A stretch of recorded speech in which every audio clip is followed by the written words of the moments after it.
দেশটা আমাদের। দেশটা কার? দেশটা আমাদের। বাংলাদেশের সংবিধান যে সকল মানুষের নাগরিকত্বকে অনুমোদন করে তারা বাংলাদেশের নাগরিক হিসেবে বিবেচিত হয়। সে কোন ধর্মের সেটা বিবেচ্য বিষয় নয়। বাংলাদেশের নাগরিকত্ব ভোগ করবে আর বাংলাদেশের রাষ্ট্রীয় আইনকে অবজ্ঞা করবে, বিদ্যাঙ্গুলি প্রদর্শন করবে, রাষ্ট্রদ্রোহী কর্মকাণ্ড পরিচালনা করবে, এমন কাউকেই ছাড় দেওয়া হবে। পরিষ্কার কথা। সুতরাং ইসকন যে সমস্ত কার্যক্রম পরিচালনা করে, ইতিমধ্যে আপনারা জানেন যে মূলত ইসকন প্রতিষ্ঠিত হয় আমেরিকায় 1966 সালে। যদিও এটা আমেরিকায় প্রতিষ্ঠিত হয়েছে, আমেরিকা কেন্দ্রিক এর গোড়াপত্তন হয়। ইসকনের সদর দপ্তর হলো ইন্ডিয়া। সুতরাং দিল্লিতে বসে ইন্ডিয়াতে তার সদর দপ্তর স্থাপন করে মূলত ইসকনটা হলো সনাতন ধর্ম অনুসারীদের একটা সংগঠন, আন্তর্জাতিক সংগঠন। তারা নাম দিয়েছে international society for Krishna consciousness. এটাকে বাংলাতে বলা হয় আন্তর্জাতিক কৃষ্ণ ভাবামৃত সংঘ। হলো বৈষ্ণব মতবাদের একটি হিন্দু ধর্মীয় সংগঠন। সুতরাং এই সংগঠনের সদস্য হবে বাংলাদেশের সনাতন ধর্মীরা হতে পারে, কিন্তু ইতিমধ্যে বিশ্বব্যাপী বিভিন্ন রাষ্ট্রে ইসকনকে নিষিদ্ধ করা হয়েছে। আমরাও বাংলাদেশের সরকারের প্রতি অনুরোধ জানাবো, তারা যেভাবে দিবালোকে একজন মুসলিম আইনজীবীকে হত্যা করে যে ধরনের দুঃসাহস দেখিয়েছে, তাদের দুঃসাহসের বৃত্তাঙ্গুলি মুড়িয়ে দেওয়া দরকার, ভেঙে দেওয়া দরকার। ইসকনের সদস্য, ইসকনের অনুসারীদেরকে আমরা দাঁত ভাঙ্গা জবাব দিতে প্রস্তুত। এদেশের মুসলমান,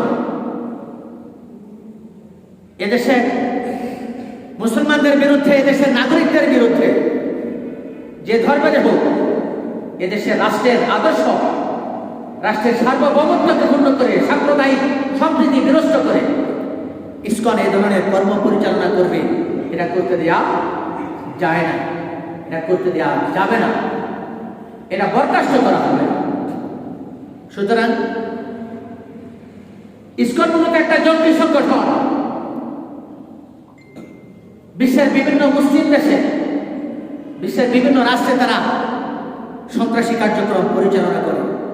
নাহলে আপনি বলেন, আমরা আগের পরিসংখ্যান অনুযায়ী জানি বাংলাদেশে শতকরা প্রায় 92% মুসলমান, তাদের ধর্মীয় পরিচয় মুসলিম, আর বাকি 8%-এর মধ্যে কিছু আছে হিন্দু, কিছু আছে বৌদ্ধ, কিছু আছে খ্রিস্টান, কিছু আছে বিভিন্ন ধর্মের অনুসারী। তাহলে হিন্দু সংখ্যাটা এখানে কত? 3 বা 4 হতে পারে বড়। আর সেখানে ইসকনের নাম ব্যবহার করে ইন্টারন্যাশনাল ফোরাম বাংলাদেশে আদর্শ পূর্ণ করবে, এটা করতে দেয়া যাবে না। বাংলাদেশের মানুষ সর্বোপরি সবসময় সাম্প্রদায়িক সম্প্রীতি বজায় রেখে এদেশের রাজনীতি, এদেশের অর্থনীতি, এদেশের ধর্মনীতি সবকিছু পরিচালিত হয়। সারা পৃথিবীতে খবর নেন,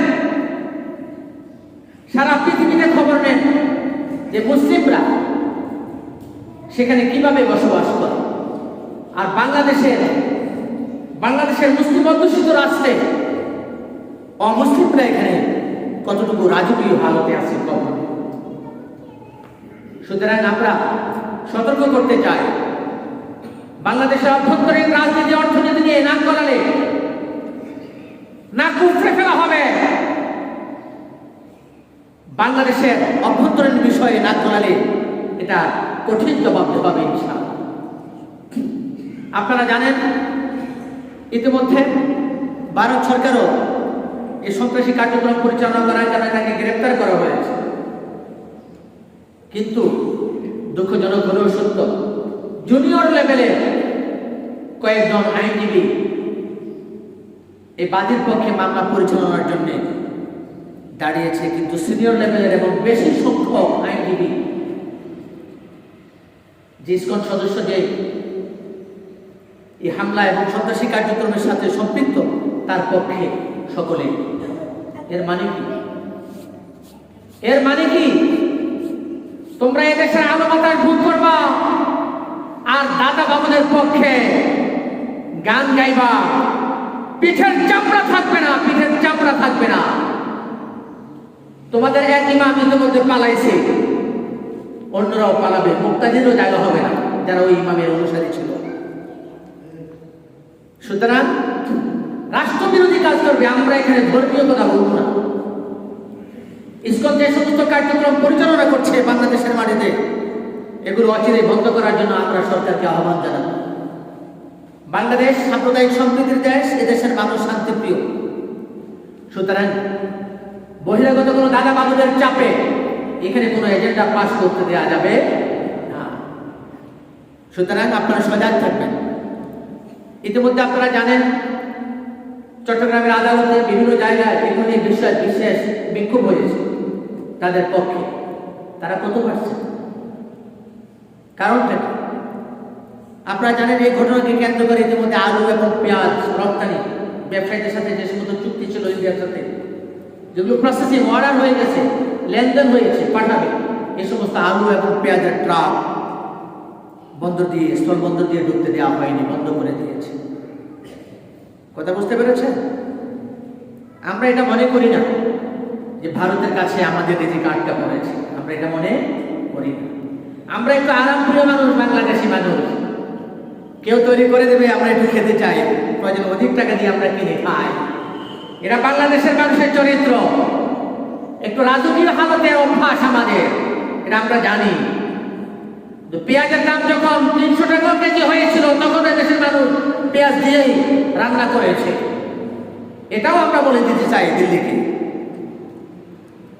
পেঁয়াজ ছাড়া বাংলাদেশের মানুষ খায় না। যদিও আমাদেরকে প্রেসক্রিপশন দেওয়া হয়েছিল কুমড়া দিয়ে বেগুনি তৈরি করার জন্য, বাংলাদেশের মানুষ এত অথর্ব না। এই জন্য আপনারা সতর্ক থাকেন। আপনাদেরকে বলবো, আপনাদের বাড়ির পাশে যদি ছোট্ট এক খণ্ড ভিটা মাটিও থাকে, চাষাবাদের উপযোগী, ছোট্ট এই ভিটাতে, ছোট্ট এই জমিনে আপনারা চাষাবাদ শুরু করেন।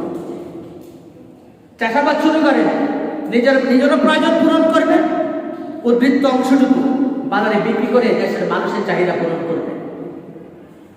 উৎপাদনমুখী হতে হবে আমাদেরকে উৎপাদনমুখী হতে হবে, আমাদেরকে রপ্তানিমুখী হতে হবে। উৎপাদন করা ইবাদত, বলেন উৎপাদন করা কি ইবাদত? বলেন উৎপাদন করা ইবাদত। সুতরাং যিনি চাষি উৎপাদন করেন, তিনি ইবাদত করেন, নিজের রিজিকের ব্যবস্থা করেন, দেশের মানুষেরও ব্যবস্থা করেন। কথা বুঝতে পেরেছেন? টাকার কাগজ দিয়ে কিনে খাওয়ার অভ্যাস কিছুটা কমান, নিজে উৎপাদন করে। যদি বাড়ির ছাদ থাকে সেখানেও শুরু করে। এখন আমি দেখি আল্লাহ তাআলা আমাকে ওয়াজ মাহফিল করার উদ্দেশ্যে দেশের বিভিন্ন অঞ্চলে আমি যাই, দেখি হাজার হাজার একর জমি পড়ে আছে, কোনো চাষাবাদ নেই, কোনো ফসল আমি দেখি। সিলেট অঞ্চলে যাই, উত্তরবঙ্গে যাই, বিভিন্ন জায়গায় যাই, শত শত একর, হাজার হাজার একর জমি পড়ে আছে, কোনো রকমের ফসল দেখা যায় না। আমরা এত আরামপ্রিয় হয়ে গেছি।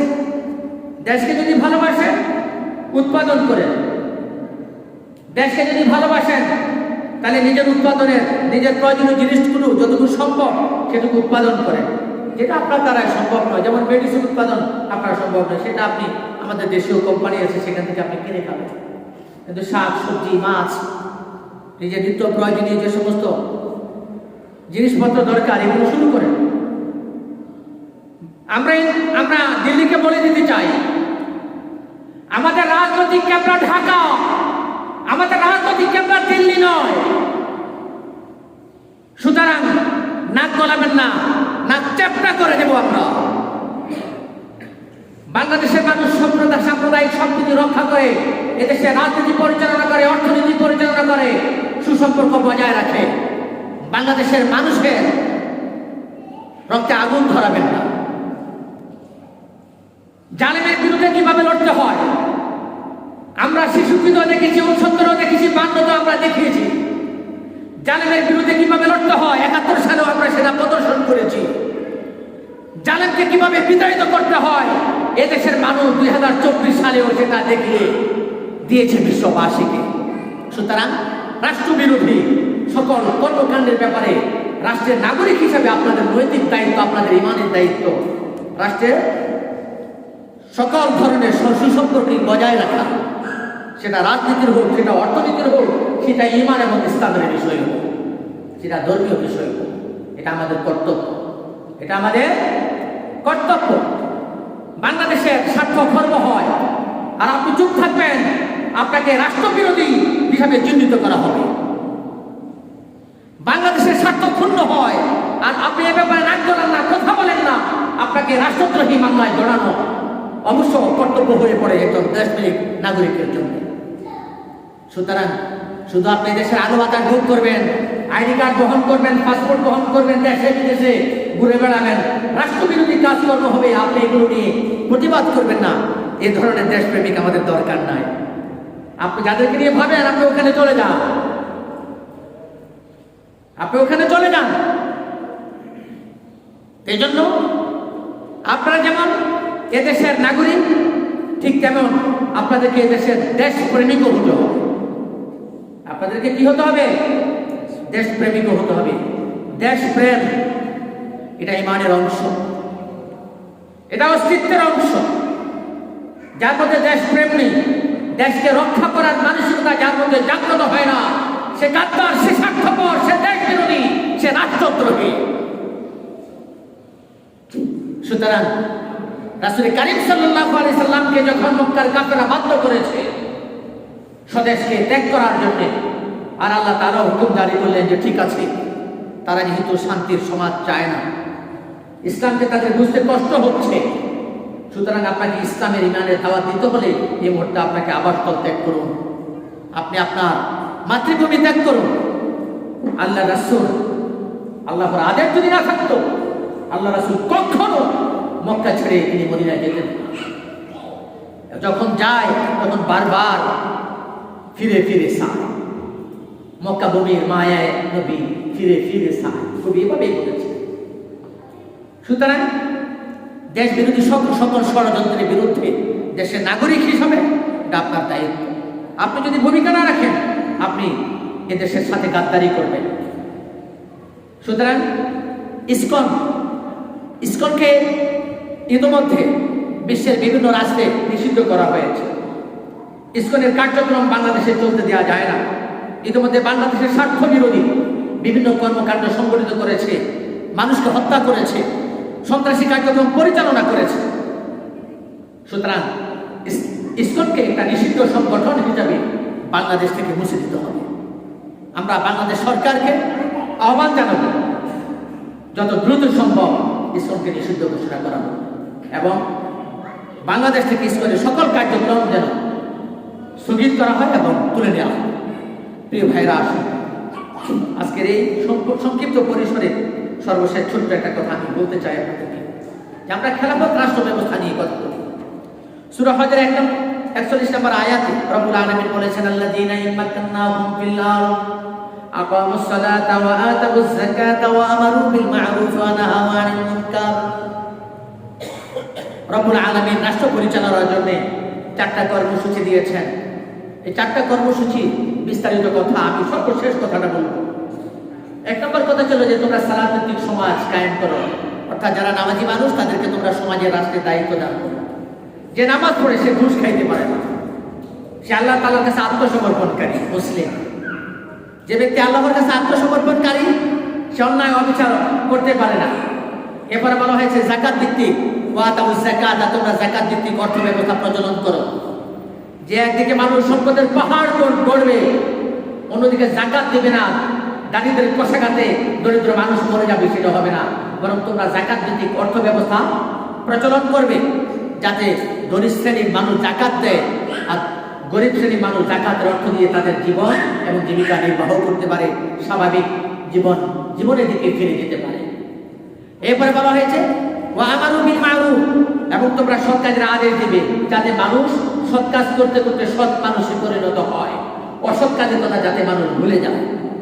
এরপর বলা হয়েছে ওয়া নাহাউ আনিল মুনকার, এবং তোমরা অসৎ কাজে নিষেধ করবে, দুষ্ট লোকের দমন করবে, দুষ্ট লোকের দমন করবে। সুতরাং আমরা যদি মুসলমান হই, এটা যদি মুসলিম অধ্যুষিত রাষ্ট্র হয়, শুধু মুসলিম আমি বলবো না, যারা এদেশের নাগরিক সাংবিধানিকভাবে এরা যে ধর্মের হোক, এদেরও দায়িত্ব ইসলামকে নিষিদ্ধ করা। আপনারা কি বলেন? কি বলেন? যারা হিন্দু, বৌদ্ধ, খ্রিস্টান এদেশের নাগরিক, তাদেরও দায়িত্ব সন্ত্রাসী কার্যক্রম বন্ধের ব্যাপারে তাদেরকেও ভূমিকা রাখা তাদের দায়িত্ব, তারা যেহেতু এদেশের নাগরিক। কি বলেন?